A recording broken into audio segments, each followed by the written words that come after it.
Cheap work. We tell them the truth, can you take it? Some hear the truth and can't face it. Some say the truth too invasive. That's why the truth isn't famous. We tell them the truth, can you take it? Some hear the truth and can't face it. Some say the truth too invasive. That's why the truth isn't famous. Some get offended, some get offended, some get inspired. The truth, can you take it? Word, give a truth, word, give a truth.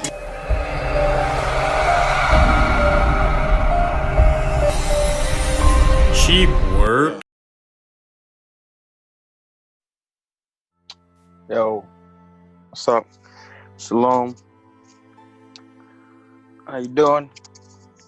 All right, so today's class is going to be comparing the angel Gabriel according to the Bible and according to Islam.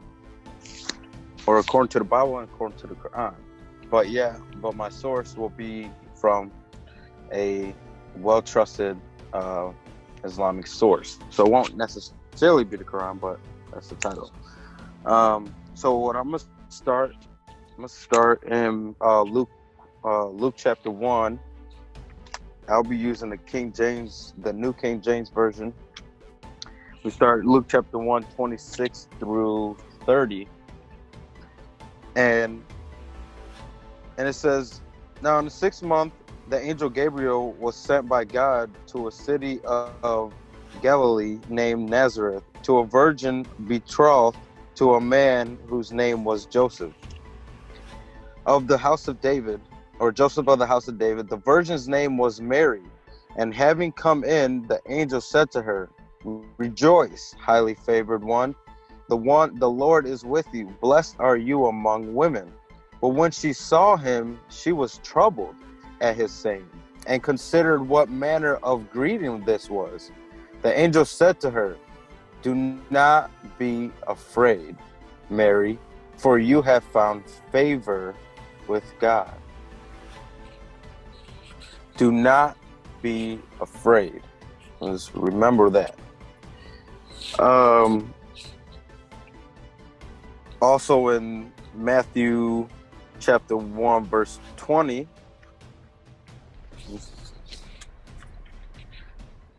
another encounter with the angel Gabriel. And this page is so thin.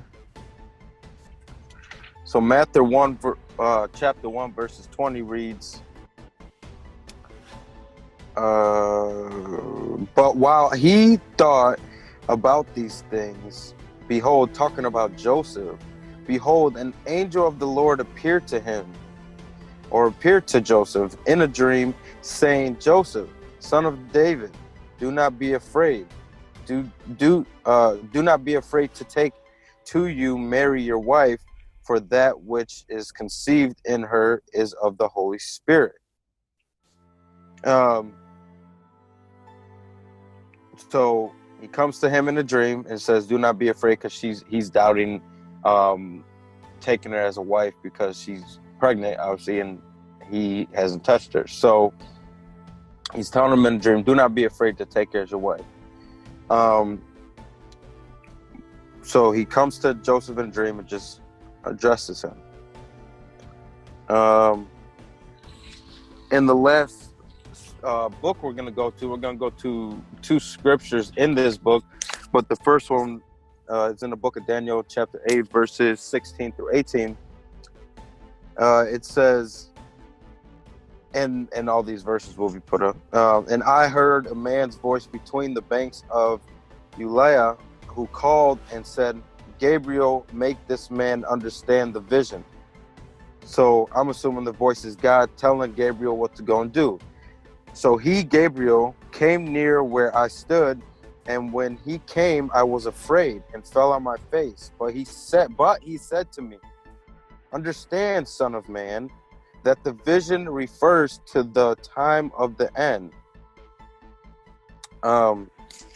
Verse 18, right. So now, as he was speaking with me, I was in a deep sleep with my face to the ground, but he touched me and stood up. He touched me.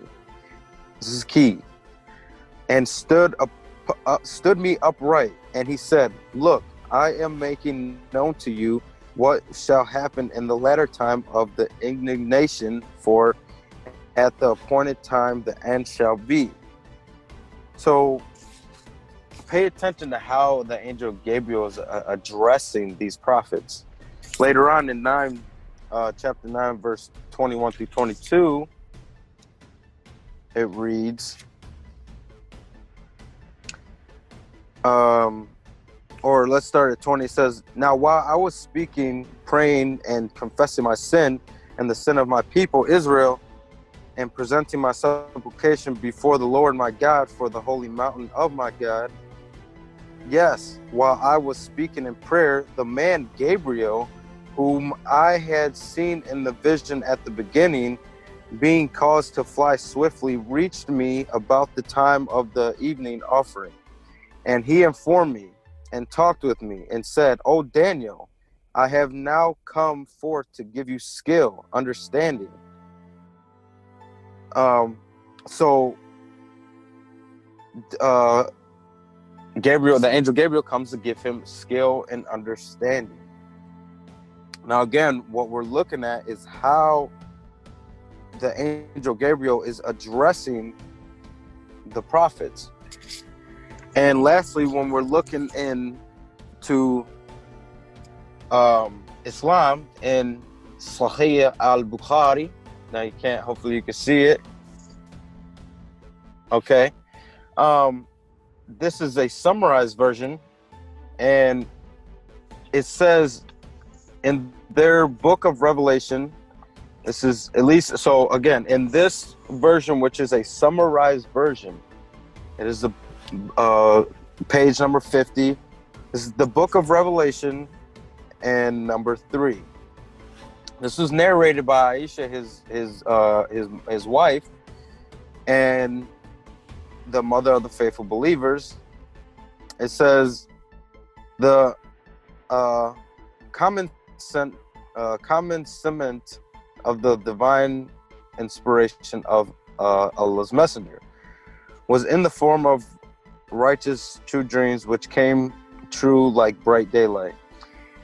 Let me skip down a little bit, because he used to go into a cave and pray. That's what it's saying. He used to go into a cave by himself in Hira, where he would worship and pray.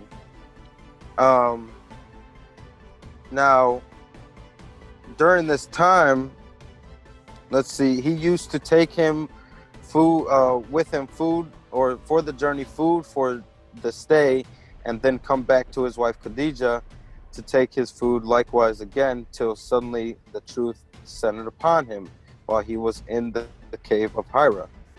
Now, it says the angel came. Now, they interpret it as the angel Gabriel. Every Muslim will tell you this. It doesn't say Gabriel right here, but that's what they will. Everyone agrees with that. The angel came to him and asked him, read. The prophet replied, I do not know how to read. The prophet added, then the angel caught me forcefully, or in parentheses says forcefully, and pressed me so hard that I could not bear it anymore. He then released me and again asked me to read, and I replied, I do not know how to read. Thereupon he caught me again and pressed me a second time till I could not bear it anymore, and then released me and again asked me to read, and I replied, I do not know how. Then again, for a third time, he pressed me and released me and said, read, and in the name of your Lord who has created all things that exist, in parentheses. So when we look at this, so this happens, then moving down, it says, then he went, actually let's start right here. It says, then Allah's apostle returned with the inspiration and with his heart beating severely. Then he went to Khadijah and said, cover me. They covered him till his fear was over, and after that he told Khadijah everything that happened, and he said, I fear that something may happen to me. So he comes, so we look at like in Luke and in Matthew, the angel goes to Joseph and he goes to Mary and he says, "Don't be afraid." He goes to Daniel and he touches him and lifts him up. He tells him that, "Hey, I came to give you skill and understanding." There is no sign of any type of forcing or any type of violence towards these prophets.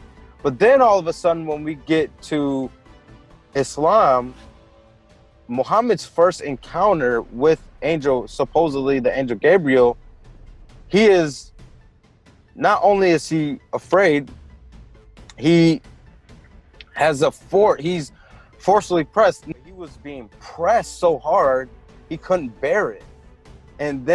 So instead of, like Gabriel was telling Daniel, "I came to give you skill and understanding," instead of giving him that skill to read, he just like forces it out of him, and in a violent way.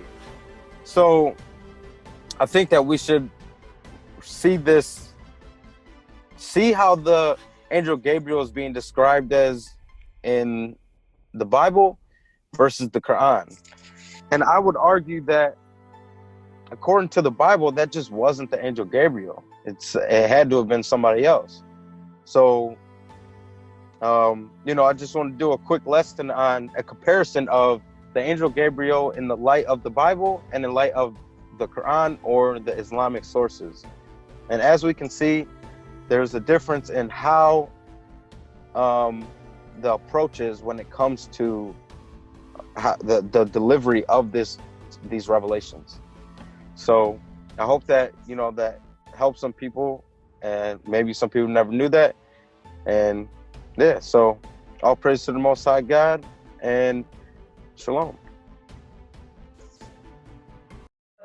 Tell me pretty lies, look me in the face. Tell me that you love me,